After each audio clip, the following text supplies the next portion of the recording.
వరంగల్ జిల్లాలో కాంగ్రెస్ సత్తా చాటింది. తొర్రూరు, జనగామ, డోర్నకల్ మినహా 9 మున్సిపాలిటీలలో చైర్మన్ల ఎన్నిక పూర్తయింది. కౌన్సిలర్లు అభ్యంతరాలతో తొర్రూరు, జనగామ వాయిదా పడింది. కోరం లేక డోర్నకల్ పోస్ట్ పోన్ అయింది. ఇక మరోసారి తొర్రూరు, జనగామ ఇరు పార్టీల కౌన్సిలర్లు కూడా క్యాంపునకు వెళ్లినట్లు సమాచారం. రైట్గా దీనికి సంబంధించిన మరిన్ని డీటెయిల్స్ వరంగల్ నుంచి కృష్ణమోహన్ అందిస్తారు. కృష్ణమోహన్, చెప్పండి, ఉమ్మడి వరంగల్ జిల్లాలో చైర్మన్లు అదేవిధంగా వైస్ చైర్మన్ల ఎన్నికకు సంబంధించిన అప్డేట్స్ ఏంటి? వరంగల్ ఉమ్మడి జిల్లాలో 12 మున్సిపాలిటీలకు సంబంధించి చైర్మన్, వైస్ చైర్మన్ల ఎన్నిక జరగాల్సి ఉంది. ఇందులో 3 చోట్ల మాత్రం వాయిదా పడింది. మిగతా 9 చోట్ల ఎన్నికకు సంబంధించినటువంటి సజావుగా జరిగింది.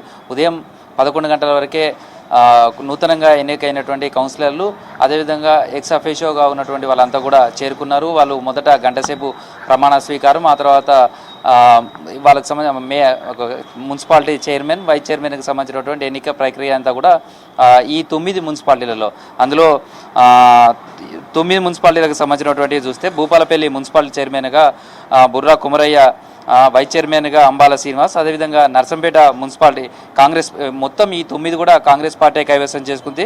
నర్సంపేటలో మున్సిపాలిటీకి సంబంధించి పీడం శ్రీలక్ష్మి కాంగ్రెస్ పార్టీ, ఆమె చైర్మన్గా మున్సిపల్ చైర్మన్గా ఎన్నికయ్యారు. అదేవిధంగా స్టేషన్ గన్పూర్ మున్సిపల్ చైర్మన్గా తాడికొండ వినయ్ కుమార్, వర్ధనపేట మున్సిపల్ చైర్మన్గా పాలకుర్తి సారంగపాణి, ములుగు మున్సిపాలిటీ చైర్పర్సన్గా చంద్రకళ ఏకగ్రీవంగా ఎన్నికయ్యారు. అదేవిధంగా మహబూబాద్ మున్సిపల్ చైర్మన్గా గుగ్గులోతు జ్యోతి, పరకాల మున్సిపల్ చైర్మన్గా పౌశెట్టి సునీల్ కుమార్, మరిపేట మున్సిపల్ చైర్మన్గా వీరాపు ప్రగతి, అదేవిధంగా కేసముద్రం మున్సిపల్ చైర్మన్గా బానోతు సునీత.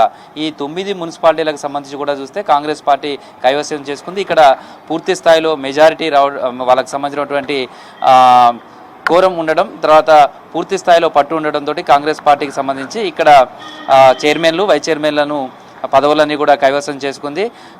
మెజారిటీ ఉండడమే దీనికి కారణం. అయితే కేసముద్రంకి సంబంధించి కూడా చూస్తే ఇక్కడ 16 కౌన్సిలర్లకు సంబంధించి కూడా 2 పార్టీలు, ఇటు కాంగ్రెస్కు అదేవిధంగా బీఆర్ఎస్కు 8 చొప్పున కౌన్సిలర్లు గెలిచారు. కానీ ఎంపీ బలరాం నాయక్ ఓటుతోటి కాంగ్రెస్ పార్టీ ఇక్కడ మున్సిపాలిటీని కైవసం చేసుకుంది.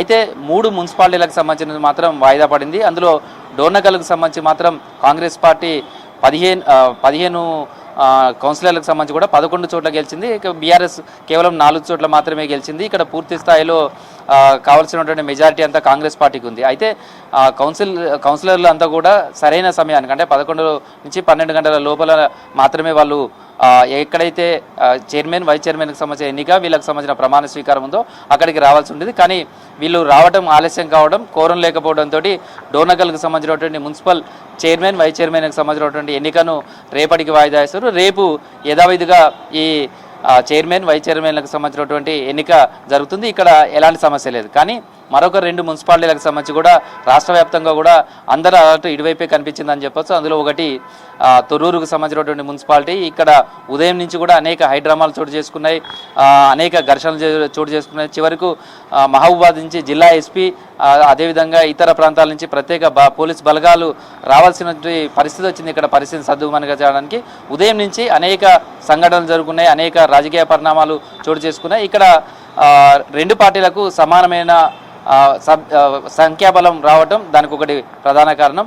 ఒకటేమో కాంగ్రెస్ పార్టీకి సంబంధించి చూస్తే ఇక్కడ 7 కౌన్సిలర్లుగా గెలిచారు. బీఆర్ఎస్ పార్టీ నుంచి 9 మంది కౌన్సిలర్లుగా గెలిచారు. అయితే ఎక్స్ అఫీషియో మెంబర్లుగా స్థానిక ఎమ్మెల్యే యశస్విని రెడ్డి, అదేవిధంగా వరంగల్ ఎంపీ కడియం కావ్య ఇక్కడి నుంచే ఓటు వేయడానికి ఎన్రోల్ చేసుకున్నారు. అయితే వాళ్ళు వచ్చే సమయంలో ఉదయం బీఆర్ఎస్కు సంబంధించినటువంటి కౌన్సిలర్లను మాజీ మంత్రి దయాకర్రావు బస్సు తీసుకొచ్చే సమయంలో అందులో ఇతర నాయకులు కూడా, కార్యకర్తలు పెద్ద ఎత్తున ఉండడంతో పోలీసులు అబ్జెక్షన్ చెప్పారు.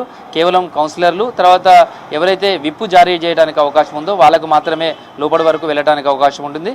విప్పుకు సంబంధించినటువంటి ఎన్నికల అధికారులకు ఇచ్చిన తర్వాత కూడా వాళ్ళు బయటకు వచ్చేస్తారు. కేవలం కౌన్సిలర్లు ఎన్నికైనటువంటి వాళ్ళు మాత్రమే వెళ్ళాలి అనే దానికి పోలీసులు అబ్జెక్షన్ చేశారు. దీంతో అక్కడి నుంచి మొదలైన గొడవ చివరికి ఈ చైర్మన్, వైస్ చైర్మన్ల ఎన్నికకు సంబంధించినటువంటి దగ్గర వాయిదా పడే వరకు ఈ గొడవలు కంటిన్యూ అయ్యాయని చెప్పచ్చు. ఒక ప్రధానంగా కడియం కావ్యకు సంబంధించి జీడబ్ల్యూఎంసీలో ఆమె ఎన్రోల్ చేసుకున్నారు కాబట్టి మళ్ళీ ఇక్కడికి వచ్చి ఎలా ఓటేస్తారంటూ బీఆర్ఎస్కి సంబంధించిన నేతలు అభ్యంతరం పెట్టారు. అదే సమయంలో బీఆర్ఎస్కి సంబంధించినటువంటి శ్రేణులు పెద్ద ఎత్తున చేరుకోవడం, అదేవిధంగా కాంగ్రెస్ పార్టీకి శ్రేణులు కూడా పెద్ద ఎత్తున చేరుకున్నారు. అక్కడ ఒక ఘర్షణ వాతావరణం చోటు చేసుకుంది. రెండు వర్గాల మధ్య గొడవలకు కూడా దారి చేసుకుంది. తోపులాటలు కొనసాగాయి. పోటాపోటీ నినాదాలతోటి హోరెత్తింది. మొత్తం దాదాపు 3-4 గంటల పాటు కూడా తొర్రూరు మొత్తం కూడా అట్టుడికిపోయిందని చెప్పొచ్చు. దీంతో పోలీసులు రంగప్రవేశం చేశారు. 2 వర్గాలను అక్కడి నుంచి చెదరగొట్టడం ఇవన్నీ కూడా జరిగాయి. అదేవిధంగా జనగామకు సంబంధించినటువంటి మున్సిపల్ చైర్మన్ వైస్ చైర్మన్లకు సంబంధించి కూడా వాయిదా పడింది. అక్కడ కాంగ్రెస్ పార్టీకి సంబంధించిన కౌన్సిలర్లు వాళ్ళంతా కూడా ఆందోళన చేయడం ఇదంతా నేపథ్యంలో రేపటికి వాయిదా ఇస్తారు. రేపు ఈ 3 మున్సిపాలిటీలకు సంబంధించినటువంటి చైర్మన్ వైస్ చైర్మన్లకు సంబంధించిన ఎన్నిక జరగనున్నది. మమత.